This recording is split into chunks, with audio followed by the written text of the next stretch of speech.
त्र्यंबके गौरी नारायणी नमस्तुतिः। जय अम्बे अम्बे जय अम्बे माता भवानी।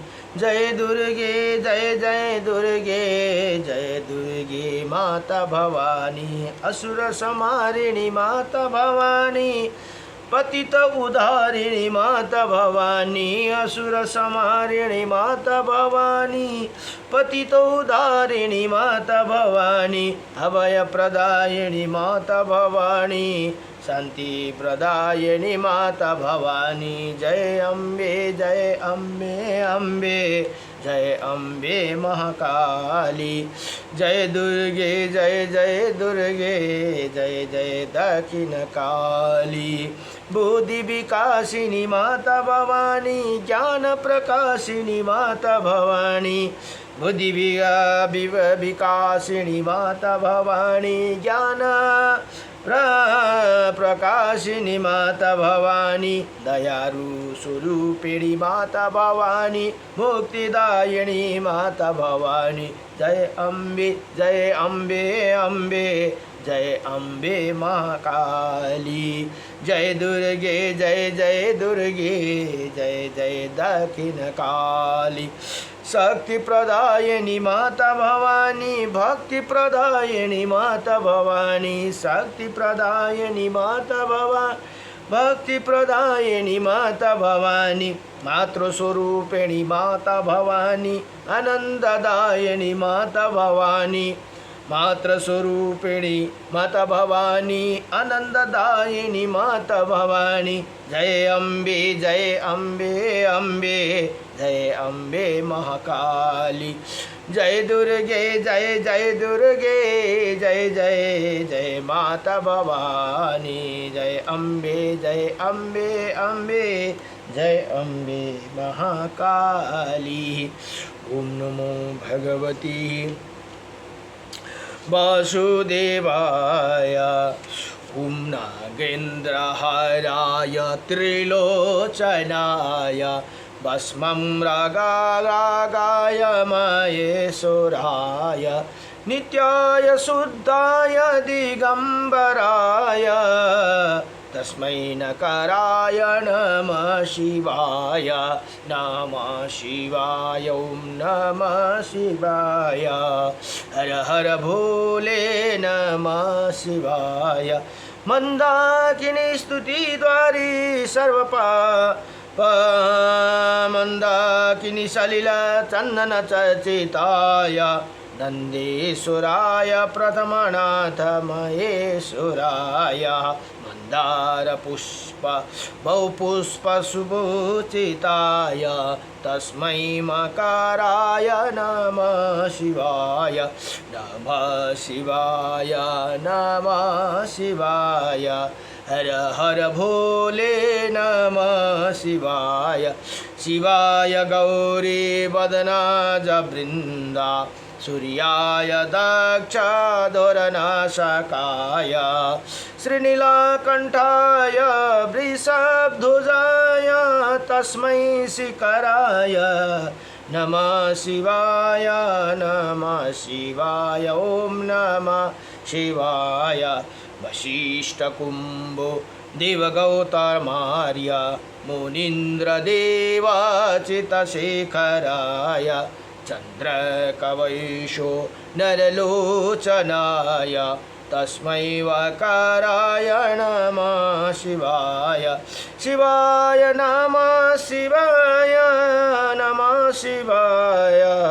नमः शिवाय। यक्षस्वरूपाय जटाधराय, पिनाकहस्ताय सनातनाय, दिव्याय देवाय दिगंबराय, तस्मै यकाराय नमः शिवाय। ओम नमः शिवाय। ओम नमः शिवाय। नमः शिवाय। ओम नमः शिवाय। ओम नमो भगवते वासुदेवाय। अब फेरि श्री वराह पुराण को 183 र 84 अध्यायमा अब निर्णयमही एवं ताम्रा प्रतिमाको प्रतिष्ठा विधि भनेर यहाँ बताउनु भयो। अब भगवान वराह यहाँ भन्नुहुन्छ, हे वसुन्धरे भनेर माता पृथ्वीलाई मृत्तिका से बनी आफ्नी प्रतिमाका स्थापनाका विधान। अब मृत्तिका भनेको माटो है, माटोबाट बनिएको हो। कहता हूँ सुनो मृण्मयी मूर्ति सुन्दर स्पष्ट और अखण्डित हो।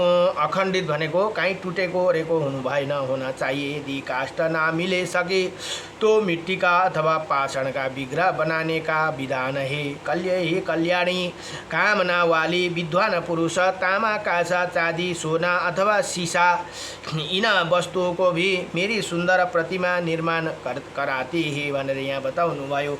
यदि कर्मकांड के संकोच की इच्छा हो तो वेदी पर ही मेरी पूजा की जा सकती है। कुछ लोगों जगत में यश फैलाने की कामना से भी मेरी प्रतिमाओं का स्थापना करते हैं। कुछ लोग ऐसे ही भी जो अपने अभिष्ट पूरा होने के लिए प्रतिमाएं स्थापित करते हैं, और कुछ लोग उत्तम तीर्थ को देखकर वहाँ मेरी पूजन कर लेते हैं अथवा मेरे तेज से प्रकट हुए सूर्य मंडल में ही मेरा आराधना करते हैं भनेर यहाँ बताउनु भयो।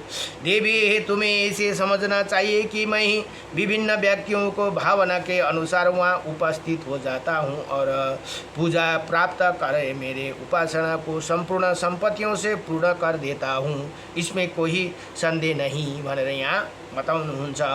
मनुष्य जिस फल का उद्देश्य रखकर मंत्रों का उच्चारण अथवा विधि पूर्वक कर्मों के संपादन द्वारा मेरी आराधना में लगा रहता है, उसी वह अभिलाषित फल प्राप्त हो जाती है भनेर यहाँ बताउनु भयो।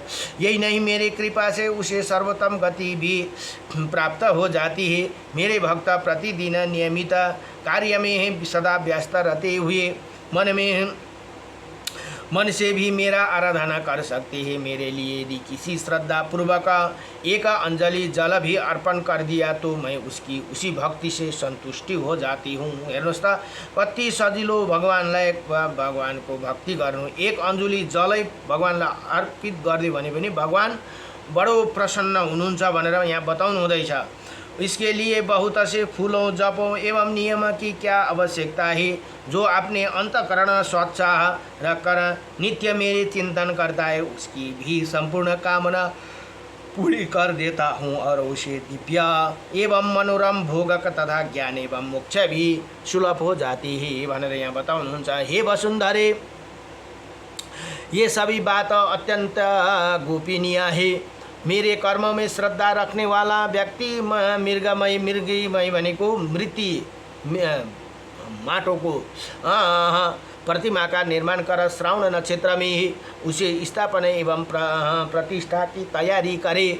इनमें से भी पूर्व मंत्रों का उच्चारण कर विधि से स्थापना करना चाहिए। जल के साथ पंचगव्य और चंदन को मिलाकर उसे मेरी प्रतिमा को स्नान कराए, उसी समय करे। हे अच्युत, जो विश्व की रचना करते हैं तथा जिसकी कृपा से जगत की सत्ता सुरक्षित है, वो आप ही है भगवान। मुझ पर कृपा करे है, आप इसी मृत्तिकामयी प्रतिमा को प्रतिष्ठित होइए। प्रभु आपकी कारण प्रचंड तेजस्वी परम प्रकाशमान तथा महापुरुष और आपको मेरी निरंतर नमस्कार है। ऐसे कहकर उसी प्रतिमा के मंदिरों में स्थापना करे। यहाँ भी पहले की ही तरह चार कलश का स्थापन करना चाहिए। उसी चारों कलश को लेकर भव का मंत्र पढ़ना चाहिए। भगवान आप ओमकारेश्वर स्वरूप समुद्र आपका ही स्वरूप है, जो वर्ण की कृपा प्राप्त करके समय का प्रकाश से पूजा पाते उसी के हृदय में जल राशि एवं प्रसन्नता से भरी रहती है। अथवा इसी विचार से सामने करके वो सामने कर आपके उत्तम अभिषेक अर्पित करता हूँ भनेर यहाँ बताउनुहुन्छ। जिसके विशाल भुजाएँ है और अग्नि पृथ्वी एवं रस ये सभी जिनमें सत्तावान बने, ऐसे आपको मैं प्रणाम करता हूँ।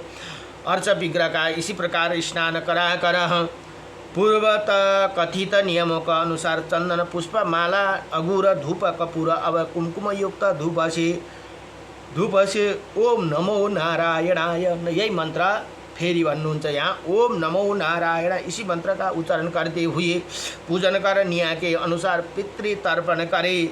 वह फिर वस्त्र अर्पण करते समय भी ओम नमो नारायण का कर मंत्र पढ़कर तत्पश्चात नैवेद्य अर्पित करे और पूर्वतम मंत्र से पुनः आचमन देकर शांति पाठ करे। मंत्र का भाव यही है कि देवताओं में ब्राह्मणों, क्षत्रियों और वैश्यों शांति सुलभ वृद्धि और बाल वृंदा उत्तम शांति प्राप्त करे। भगवान पार्जन्य जल की वृष्टि करे और पृथ्वी धान्य से परिपूर्ण हो जाए। इसी अर्थ वाले मंत्रों से विधि पूर्वक शांति पाठ करना चाहिए।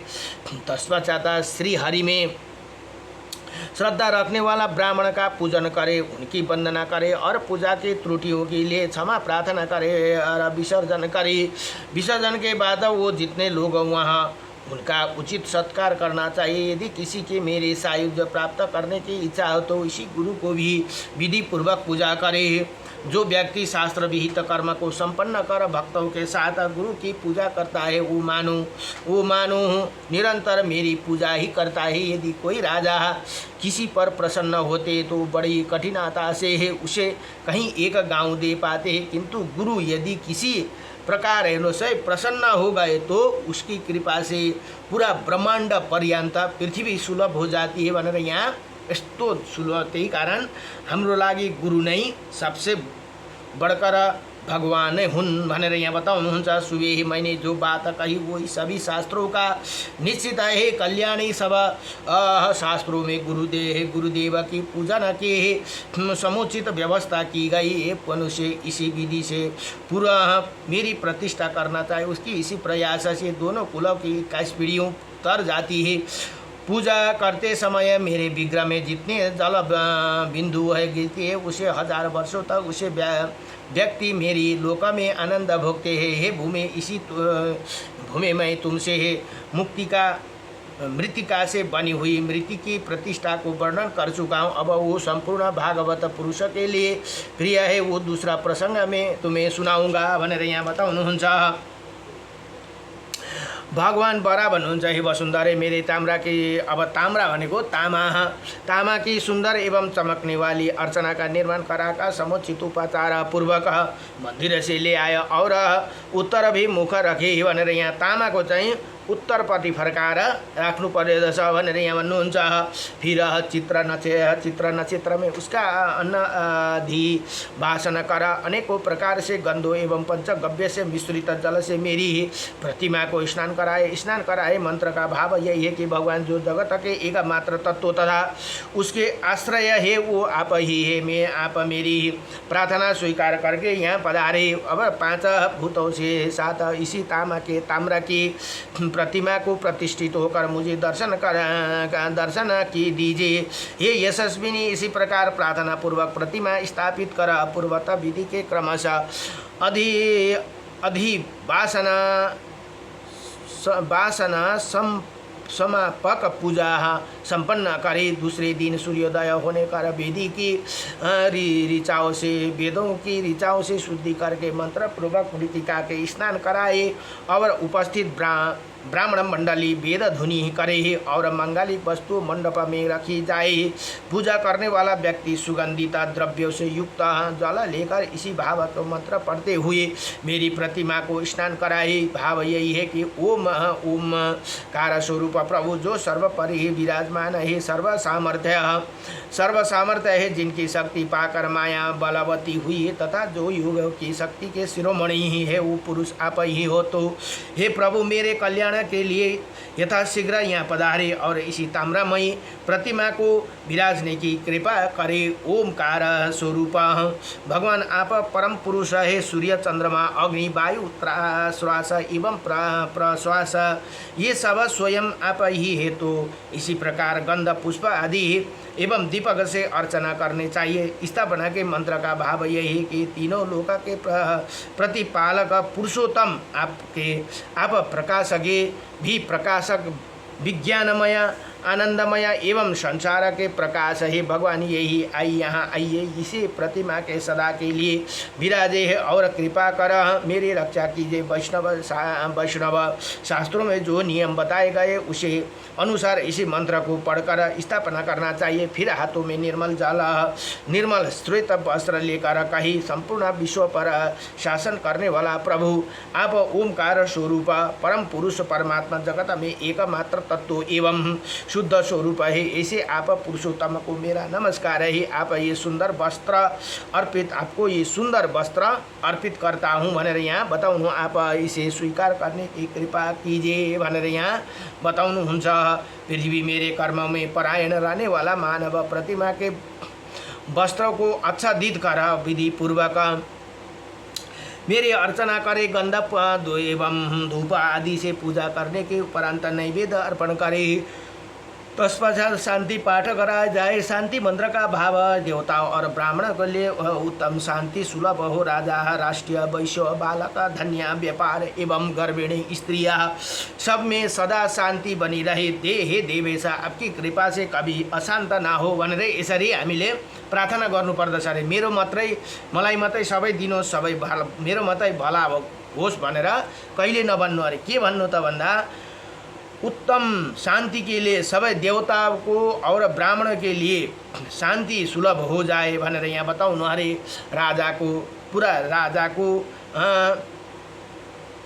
राष्ट्र को, आफ्नो देश राष्ट्र को, वैश्य को, बालक को, धन्य को, व्यापार को एवं गर्भिणी स्त्री को पनि सबको सदा शान्ति बनिरहे भनेर यसरी प्रार्थना गर्नुपर्छ भनेर हामीले त्यही कारण सर्वै भवन्तु सुखिनाम सर्वै सन्तु निरामयी सर्वै भद्राणि पश्यन्ति मा कस्यति दुःख भवे भनेर यहाँ बताउनुहुन्छ। सकल जगत शान्ति भनेर आपकी कृपा से मैं कभी अशान्त न हूँ भनेर यहाँ भगवानसँग यसरी प्रार्थना गर्नु भनेर यी शान्ति पाठ के पश्चात ब्राह्मणों को पूजा कर भोजन वस्त्र एवं अलंकारों के द्वारा गुरु की पूजा करनी चाहिए। जिसे गुरु की पूजा की उसने मेरी ही पूजा की। जो व्यवहार से गुरु संतुष्ट न हुए उसे मैं भी बहुत दूर रहता हूँ। जो मनुष्य इसी विधान से मेरे स्थापना करे उसके इसी कार्य से 36 पीढ़ी तक तर जाती है। हे भद्रे, तामा के प्रतिमा में मेरे स्थापना की विधि जिसे तुम्हें बतला दिया, इसे भांति सभी प्रतिमाओं की पूजा का प्रकार है मैं तुम्हें बता दूंगा। पृथ्वी मुझे स्नान कराते समय जल की जितनी बूंदे मूर्ति के ऊपर गिरती है उतने ही गिरती है। प्रतिष्ठा करने वाला व्यक्ति उतना ही वर्षों तक मेरे लोक में निवास करते हैं भनेर यहाँ बताउनु भयो। यति भनेर श्री वराह पुराण को 183 र 84 अध्याय को संपूर्ण भयो। नमो भगवते वासुदेवाय हरे परमात्मने नमः। प्रणत क्लेशनाशाय गोविन्दाय नमो नमः। माटो को मृतिका र ताम्रा प्रतिमा भनेको तामाको प्रतिमा को पूजा विधि यहाँ बताउनु भयो। अब भोलि काँसा को प्रतिमा को स्थापना का विधि भनेर भोलिको प्रसङ्गमा छ। नमो भगवते वासुदेवाय कृष्णाय वासुदेवाय हरे परमात्मने नमः। प्रणत क्लेशनाशाय गोविन्दाय नमो नमः। श्री कृष्ण गोविन्द हरे मुरारी हे नाथ नारायण वासुदेवं पितुमातु स्वामी सखा हमारे हे नाथ नारायण वासुदेवं। नमो भगवते वासुदेवाय नमः।